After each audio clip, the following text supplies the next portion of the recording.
Welcome back to It's Pod O'Clock. Match week 1 in the books, and man, it's the hope that gets you, isn't it? It's the excitement, it's the anticipation, and when the anticipation doesn't match the end product, you're sort of left a little bit disappointed, aren't you? And it just in life, you know, Christmas, you've got expectations for like a certain present in mind, and it doesn't come, or like a birthday, or in this case, the Premier League. And listen, there's been games so far this week or this weekend that you could say that were absolutely befitting of a new Premier League season. You know, you look at the first game between Liverpool and Bournemouth, it had everything. Unfortunately, it did have everything. We'll get into that in just a second. But on the positive side of things, they've, 6 goals in the first game. We had, unfortunately, a Liverpool win, but it was a good game. It was a very, very good game of what I could see. I'm sure there are some of you listening now or watching now that had the same issues I had. Virgin Media taking an absolute dump, and just you couldn't watch anything. You couldn't watch anything at all. So that didn't bode well for the first game of the season. But it does seem as though Virgin have sorted themselves out. I sit here currently watching the Manchester United Arsenal game. It's currently half-time, and I didn't see the goal. I heard it was a goalkeeping error, but what's new with Manchester United? But anyway, back to the Liverpool game, and 4-2. We had end-to-end action. Obviously, someone had to go and ruin it. There's just so much wrong with what happened. And being allowed to... Surely family members or friends would have known what sort of cretin, what sort of character that bloke was before the fact. And so when he's gone and done what he's done to Semenyo, it's unforgivable, really. It really, if it is the person on the video that we saw, it just the way he was going about it, and it's ridiculous that in this day and age of football, in day and age of anything, we have people that are just, I don't know, just not nice people. Is just, obviously there's plenty of words to call people like him, but in the first game as well, and I know it doesn't make a difference what game it is, but you get what I'm saying. It's absolutely ridiculous that this is still something that is going on. I hope that he got punished to the biggest possible degree, and it's only befitting as well that Semenyo went and absolutely battered it into the back of the net with his goal. Unfortunately, they didn't go on to win, but it was still rather poetic, was it not, that he went on to score. Anyway, we'll switch up the vibe now, just a smidge. We obviously did a watch along. If you watch the watch alongs on my YouTube channel, youtube.com/HarryCF or @HarryCFXI, youtube.com/@HarryCFXI. If you're listening on Spotify, which there are people doing it, it is available on Spotify. If you're watching on YouTube, it's available on Spotify as well. It's Pod O'Clock. We did the Aston Villa Newcastle game, of which was not great, not good at all. Actually, if I remember correctly, it was one of the poorest performances from either side that I've seen, and then we revert back. We revert back to my my Premier League predictions, and I did say that it was going to be very tight between the two. And that's not me being some football analyst and, being good at, calling things out. It's the first game for one. And also, it's not news. It's nothing new that Aston Villa and Newcastle are going head to head and battling it out to see, who finishes closest to top four out of the two. I just thought it was a very, very obviously tight fixture between the two, and it was pretty much how you'd expect. What I'm complaining about is the actual quality of the game itself was just so poor. It was just so poor, and 0-0 as well to boot.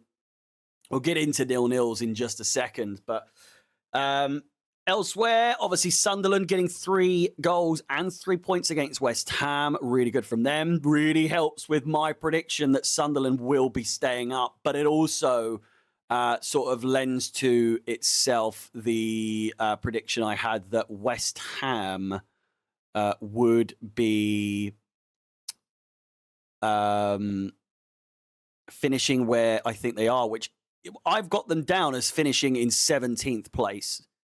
Now, I don't know about you, and obviously we're going to get into West Ham in just a second because, or later on in the episode, because that is who Chelsea have next. But we need to go through and address the elephant in the room, as of course there's plenty to talk about. There's a lot to talk about.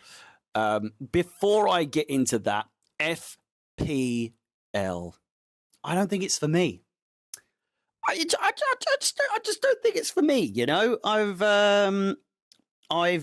ballsed up, as they say. I haven't had the best of starts.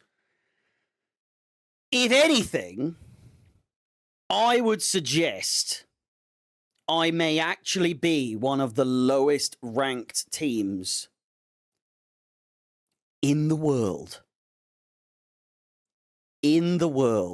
I am 9,288,092nd in the world.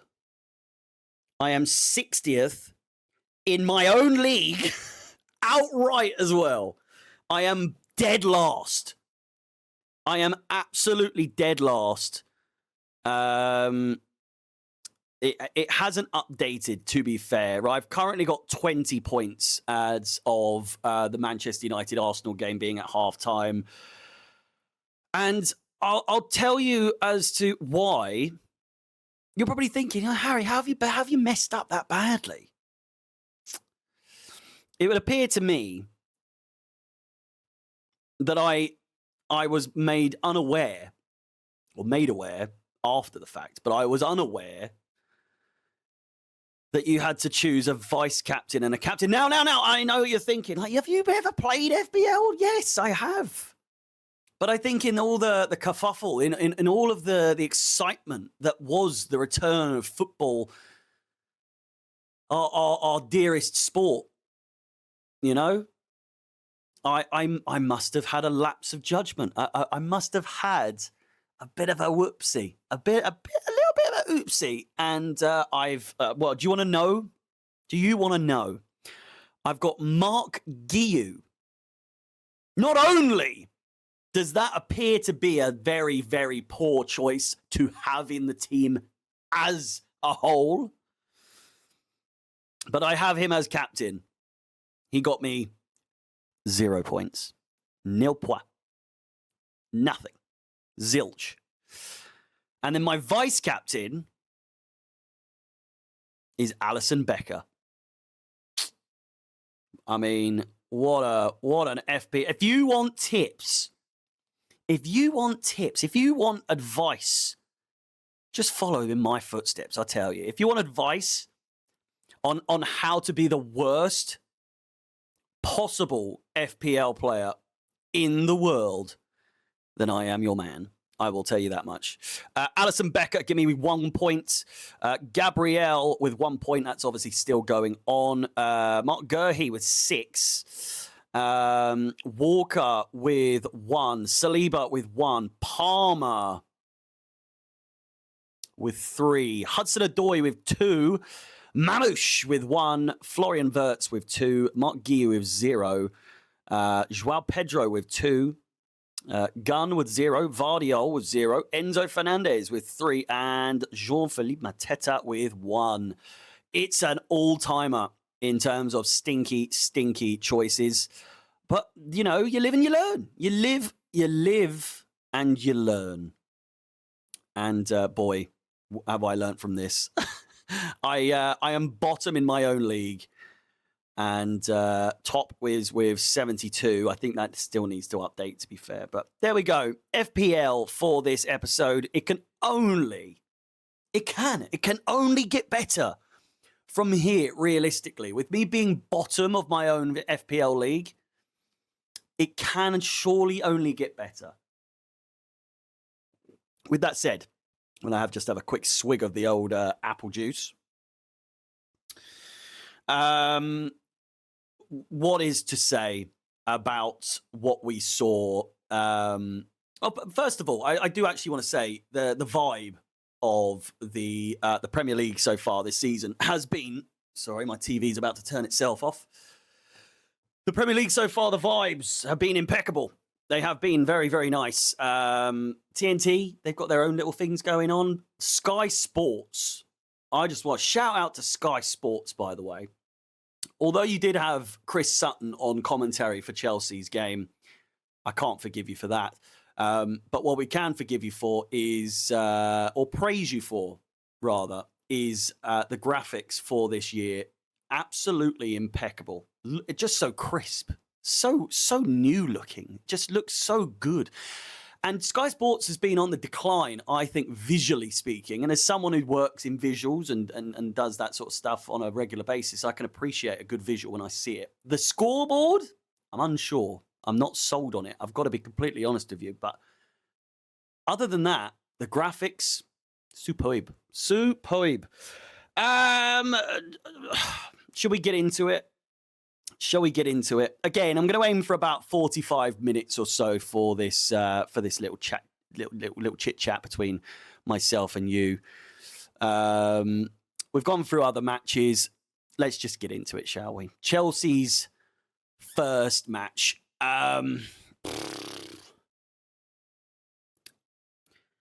It may well be. It may well be just one of the most quintessential, classic, traditional, but yet modern Chelsea game you will see. And for Chelsea fans anyway, what was a fixture that would cause, not cause, but it would bring in a guaranteed 6 points a season. And if you are a Palace fan listening, I know there's at least one watching or listening, you'll understand the frustrations of that comment, because you're like, nah, fuck that. We're better than being known as like a guaranteed 6 points. And these days, I will say, I praise you. Hats off to you. Crystal Palace have been absolutely fantastic over the last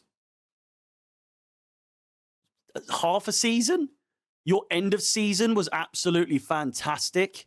And it seems to have gone through to this season. Now, in this game, I would argue you could have won. I think many would argue you should have won. The goal, or the disallowed goal, I mean, the rules are the rules, right? The rules are the rules. And I know some people, Sturridge or whoever, I think it was Daniel Sturridge, was saying something along the lines, something that alluded to the fact that it was like, VAR is anti-goal. And it's like, no, that is not if the rules are the rules. If a goal isn't a goal, you can't just be like, yeah, but it's a nice goal, isn't it? It's a really well-worked goal. And honestly, it was very smart. I think that they either didn't know that it was breaking the rules, Mark Gurhey and Eze, because it was very premeditated. They knew they were doing that. That was the plan. Creating that gap. Eze, I don't even want to say it was a good free kick because realistically, he just absolutely battered it. And we all know Sanchez should be at least like touching the ball. It was right at him as well. If anything, he's moved out of the way. I'm not trying to beat around the bush and avoid saying that it was a good goal. It's obviously a very well-worked free kick. But a good goal, I'm not so sure. That said, the rules are the rules. And I personally, at first, if it was for a foul on Caicedo, I would have been like, that's bullshit.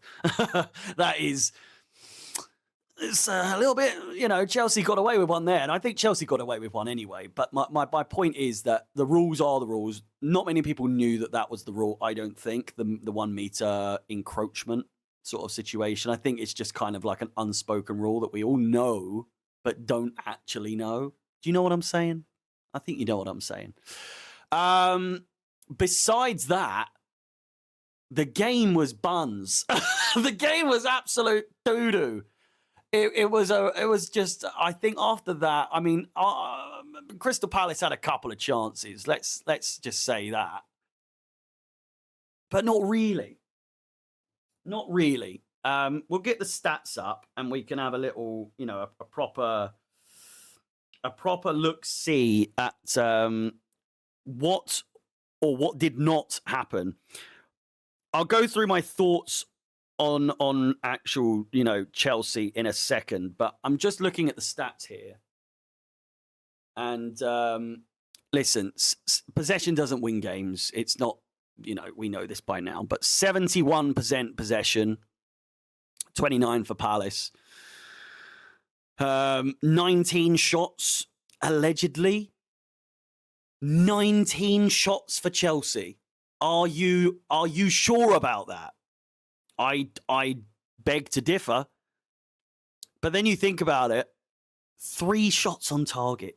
3 shots on target out of 19 shots is just ridiculous. 1 big chance. Palace with 12, 4 on target, 2 big chances missed. The passing, 90% accuracy on passing, 492 passes. Is impressive. 164. And listen, in a game where, passing was anything but accurate, Cole Palmer, we'll get into him now, I guess. Cole Palmer. You've got, or Maresca specifically, you've got to stop with this playing him as a 10, I think. It limits his gameplay. He gets squandered. He gets bombarded by these defenders, and it's just when there isn't any gap, when there isn't any room for Cole Palmer, there's no room for him to actually cook. And we all know he can cook. But when he's playing as a number 10, it's just near on impossible, unfortunately for us, for Cole Palmer to do anything at all. It genuinely is. It's not even up for debate, to be honest with you. Thomas Tuchel's hair he's looking very different, I've got to say. But yeah, Cole Palmer playing as a number 10 is more or less pointless, I would say. On the right, Esteval looking very good. Looking very good indeed. A little bit flappy, I would say, like a newborn lamb. Like a newborn lamb is what he is. He's just so full of energy. I'd say probably more like a newborn goat. One of those ones where they just run around and sort of like fucking, kick off things. They jump on other goats. Goats, whatever the plural is. They jump on other one of them and hop on their back, do the little backflip off them, and off to the next one they go. Esteval's foul. on was it? I can't remember who it is. I'm not really good with their names. I just know Lacroix and Munoz. In terms of the player I'm thinking of, it's one of those, but probably neither at the same time. I would say he's just full of energy, and he's full of. Right, I was going to say full of spunk, but I feel like some of you are going to take that the wrong way. He's full of energy. He's full of gumption. Is that the word? I don't know. The thesaurus might need to come out. But you know what I'm trying to say. You know what I'm trying to say. Esteval is and will always be a player that gets the crowd going. It was unfortunate, I thought. It was very unfortunate to not get a bigger chance. But I'd argue, as Mbuemo looks like he's through there, I would argue that it was unfortunate. I think someone in the chat was just saying like along the lines of he's lacking composure, and I don't know if composure is the word to use in Esteval's situation. He's just so full of energy. He just wants to succeed and just I think he wants to make the crowd proud and happy. Because you saw the reception he got when he came on, and then he did the tackle when he first came on, like within 10 seconds, and then did like the jeering up the crowd, and all that, and then a big smile on his face. He loves it. He absolutely loves it. The little Brazilian bastard thing. He's a very likable player, and I can only imagine even neutrals watch him and they're like, do you know what? He's pretty special. Andre Santos, I feel like, another player similar to Esteval in his hype, in his enthusiasm as well.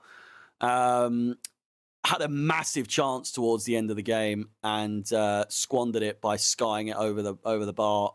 And it was kind of like the story of the game, really. It really was like that's just kind of the way the game was. It's how the game played out.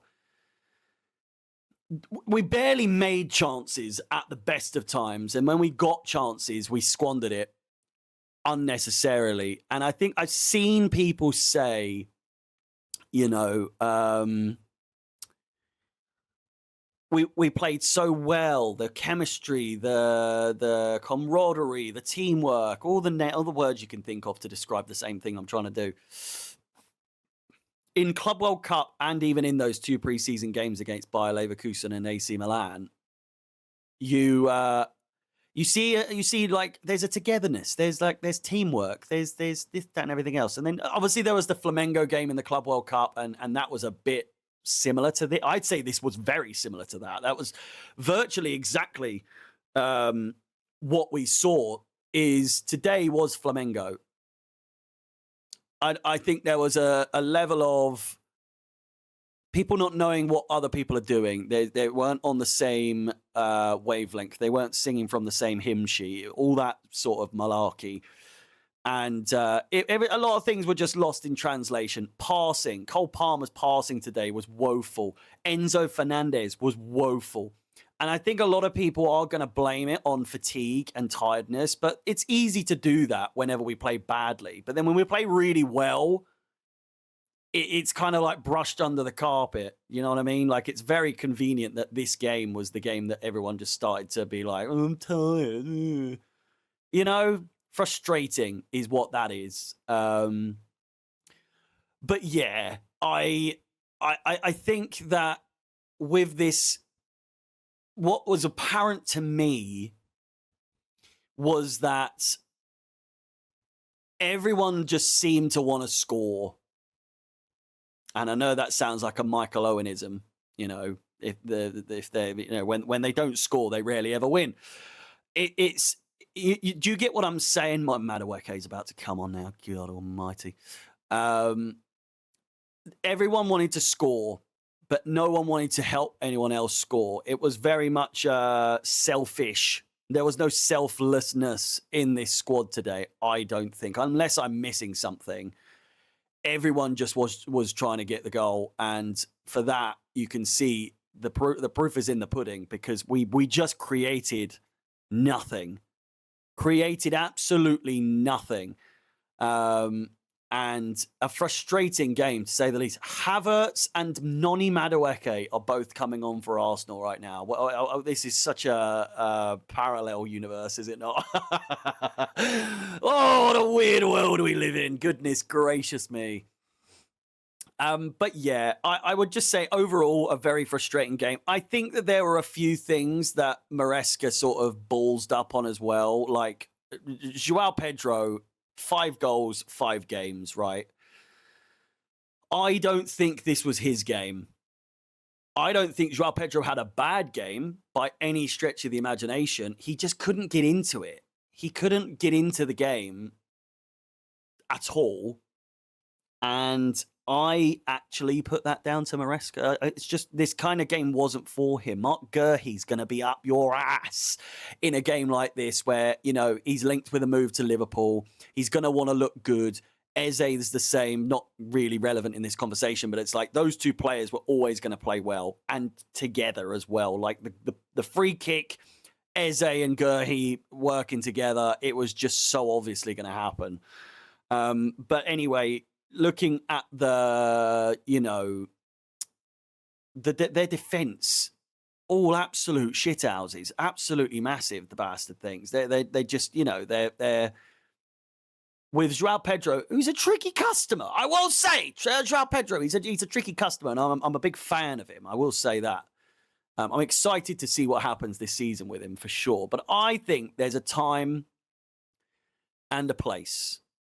I think Joao Pedro is suited or better suited to specific games, specific roles. And a lot of people were saying that he's not even number 9. So I don't know why he's playing there. He's better suited as a number 10, which I actually had him playing as a number 10 in my prediction. Palmer on the right, Joao Pedro in the middle, Liam Delap up top, and then Neto Gittins on the left. We'll get into Gittins in a second. But Joao Pedro is better suited to ones where, you know, counter-attack football is on the cards, you know, over the top sort of games where you can just do the lob over the top, let him run onto it, put it in the back of the net, bish, bash, bosh, sorted. Liam Delap absolutely should have been on from the start in this game, and then you think about bringing on Joao Pedro if it's not working for whatever reason. But the reason I would have gone with Liam Delap today, or both, is physicality. Physicality is Liam Delap. Liam Delap is physicality. He's a big bastard. He's a big, strong bastard. And I think he would have... I think it would have done...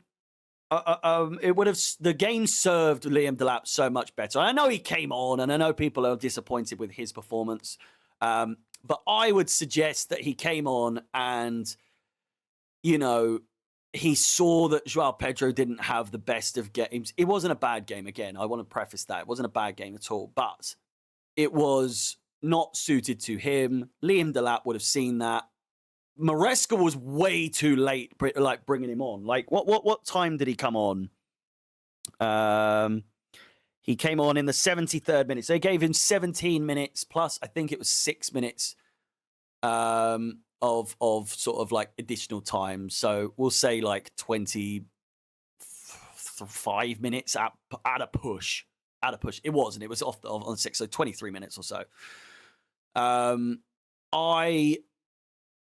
I think people are being harsh. I've seen a lot of people giving him criticism as to like he's not good, he's flapping, he's flailing. Of course he was. Of course he was. You know? I would be. You would be.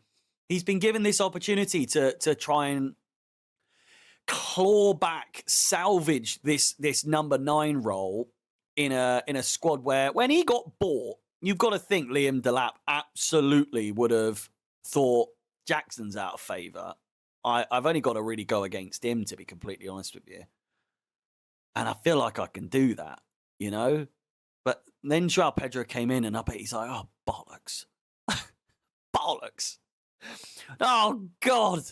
You know? I bet he was fuming. And then Jackson's still there. So at the time, he's probably thinking, I've got to go on him, and then I've got João Pedro, and I'm now third place, third choice.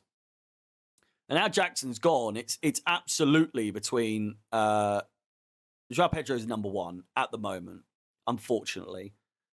But Liam Delap coming on in this game, I think, would have been nervous because he's got 17 guaranteed minutes plus whatever added time to play better than João Pedro did in 83 minutes or 73 minutes. It's a big ask. It's a tall order. And I know people are like, well, welcome to the big leagues. That's exactly the right thing to say. I would agree. But to start criticizing him already, saying like, oh, he was a bag of bones, he wasn't great at all, I think is harsh. I think it's very harsh.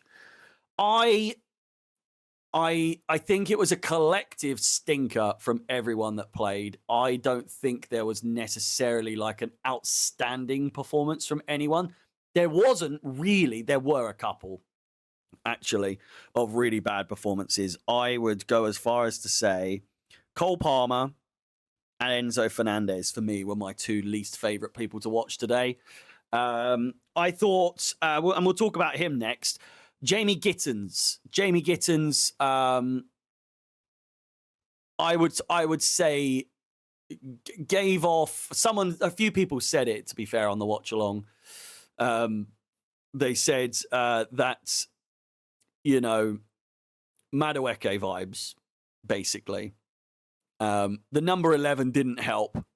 But in the early goings of the game, it really did seem as though we were watching Madueke, and I don't even mean that necessarily in a bad way. It was very similar style of play until it wasn't, and then it was good. He kind of got into the game. He fell into place, and he did actually quite well. I enjoyed watching him, to be completely honest with you. I think there's definitely a player there. We obviously know there's a player there, but I think once he becomes more and more accustomed to the sort of style of play that we've got, he's going to fall into it even more, and then we're going to see the better parts of him. Like, people were complaining he wasn't crossing the ball or passing the ball, which I'd argue was one of Madueke's biggest issues, was that he crossed the ball and passed the ball too much. He was too selfless in a lot of issues, a lot of instances rather. And then there were other issues around him as well, with the stealing penalties and like getting a little bit overexcited with certain things. But what I'm saying is style of plays is relatively similar in some regards. But I'm excited to see what Jamie Gittins has to offer. But yeah, Enzo Fernandez, Cole Palmer, for me, stinky performances from them today. Listen, feelings after today's game, I would say 3 out of 10. I reckon those 3 points were purely because the season's back, the Premier League's back. The 7 points they missed out on were, we didn't win, we drew. Enzo Fernandez, Cole Palmer, not continuing our run against Crystal Palace. But again, we didn't lose. So, I mean, that is still 17 games now in a row without a loss against them. Maresca not making a substitution sooner, or better yet, at half-time, which I thought he should have made one at 45 minutes, or as in like second half. And yeah, just boring, I would say, is to describe that game. Boring game. Frustrating as well. Up next, we've got West Ham United, and I am worried, and I shouldn't be. I shouldn't be, really. And I think once it's all said and done, my goodness me, acrobatics from Mbuemo there. Sorry, I will say in future, if you let me know if you don't like me watching a game whilst I'm doing the podcast, I won't do it again. But I quite enjoy it. I feel like I'm talking and it's all kind of, flowing at the same time. But West Ham, I'm scared. I'm scared, and I think after the fact, in hindsight, once it's all said and done, I think that I'm going to look back and be like, oh, Crystal Palace are just good. West Ham, not very good, and I think that it's. I'm just worried. I think I'm over worrying. I'm overthinking it because obviously today's performance wasn't great, and I just think if we balls it somehow against West Ham, it's away from home. It's at the whatever it's. I can't remember what it's called. I can't remember what their stadium's called. What is their stadium called? The West Ham Stadium? I don't think it is. The Olympic Stadium? I don't know. I don't think it matters. If we draw or lose to West Ham after they've just dropped a stinker and lost 3-0 to Sunderland, newly promoted, very highly not underrated, but highly criticised Sunderland, shitty little Sunderland who didn't, they won the playoffs and everyone's saying how shit they are and they're so bad. And I said they were going to be good. And I know I also said that West Ham were going to be bad. I didn't think they were going to be that bad. I know I predicted them to finish 17th, but 3-0 against bloody Sunderland is pretty bad. It's really bad. And it's got me worried. It's got me so worried. Guys, what if we lose? What if we draw? I'm riddled with worry. And I know some of you are too. I'm overthinking it. I'm being dramatic. I know. I'm thinking the worst because that's what Chelsea fans do. We're very, very fickle when it comes to believing in the squad. The slightest of issues, the slightest of poor performance, and I'm worried for the next week. It doesn't matter. We could beat. Well, I mean, we did. I was going to say we could beat the European champions, and I'd still be worried about the next game. Do you know what I mean? We literally did that. And I thought, even coming up against this Crystal Palace side, I was like, we're not. I know I predicted 2-1. I didn't mean it. I didn't mean it. I very much predicted a draw in my head. And I know you're probably thinking, yeah, well, it's all coming out now, isn't it?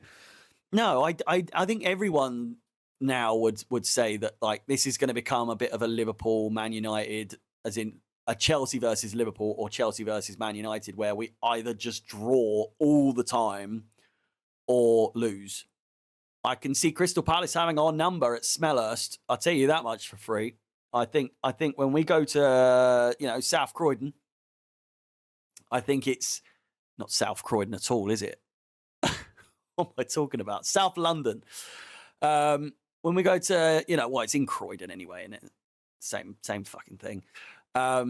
It's going to be a raucous crowd, and I don't think we're gonna do well. I'm worried about that return fixture. I'll be honest with you. I can't remember when it is. Oh, what a chance from Mbeumo there. He's going to be good for them. I'll tell you what. If he can actually hit the back of the net for a change. But yeah, West Ham. We'll look to the future. Listen, I'll end the show soon. No, I'll end the podcast soon. I don't know what to call this. I've got to have confidence. I've got to have faith. I've got to have belief in these Chelsea players that today was just a bit of an off day, first day, cobwebs, bit tired, fatigued, a little bit, and the chemistry wasn't all there, and Palace were just a bit of a shithouse team to play against, and it was just it is what it is. It is what it is. And what it is a frustrating first game, to say the least. When we look forward to West Ham, again, it's away. I like to think we play good away from home. You know, I never really like playing at Stamford Bridge at the moment with these players because they don't seem to really like it. I know last season it was a little bit better than it has been over the last few seasons, but I don't know. I don't know. Away from home, I think I mean, last season we were terrible away from home. If I remember correctly. Anyway, I'm going round in circles. Predictions wise, early predictions wise, and the game's on Friday. So if you want to join me for the watch along, please do. Hour before kickoff, that'll be 7 p.m. on Friday. Early predictions. We've got to see some goals. We have to see some goals. I'm not going to be happy if we go another game without a goal. I'll be a little bit happier if it's a 0-0 and we can maintain a clean sheet. But I think if Sunderland can beat West Ham 3-0, as the world champions, the champions of the world, if we want people to actually take this seriously, which people aren't, people haven't been, and people won't. But if we want people to treat us as legitimate world champions, we're going to have to back that up in some way, shape, or form. A draw against Crystal Palace is not the end of the world. But if we now go on the London Stadium, that's what it's called, isn't it? It's just come back to me. If we dare lose or draw, it's got to be a win. It has to be a win. I can't see any way in which we aren't a laughing stock unless we win. Do you know what I'm saying? There's jeopardy in this game. There's real jeopardy in this game. And before I do wrap it up, let me go to Chelsea. I'll go to matches and I'll go to West Ham head to head. Shall we look through some of these? I'm fairly sure I'll be joined by a guest in the next episode, that being hopefully Alex Goldberg for this upcoming. Well, I mean, it'll be like a review. It'll be the same as this, really. We'll be talking about the previous game, being West Ham, and then looking forward to Fulham, which hopefully, fingers crossed, I'm going to be attending. Maybe not, though. We'll see. Away from home, 21st of September 2024, we won 3-0. 24th of August 2023, we lost 3-1. And then we drew 1-1 in the game before that. So our recent history, our recent record against them, you know, in reality, we've won 2-1 at Stamford Bridge back in February. We won 3-0 in September at the London Stadium. And then before that, we won 5-0 at Stamford Bridge back in May of 2024. So, you know, what's that? 10-1? We've won 10-1 in our last few games. It's Graham Potter, for Christ's sake. It's Graham Potter. It's not on my watch. It's not going to be Potter clock on my watch. No, it's not happening. It's it's just not happening.